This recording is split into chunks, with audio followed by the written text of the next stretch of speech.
Hello everyone, welcome to Tactim.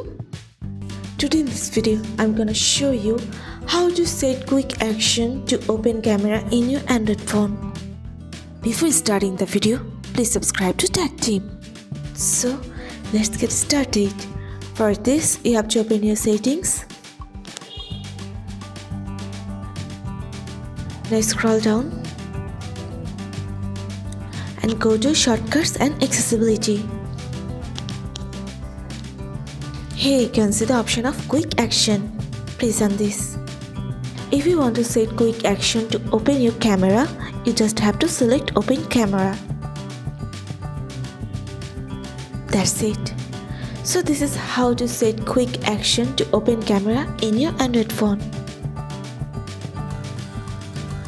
So guys, that's it.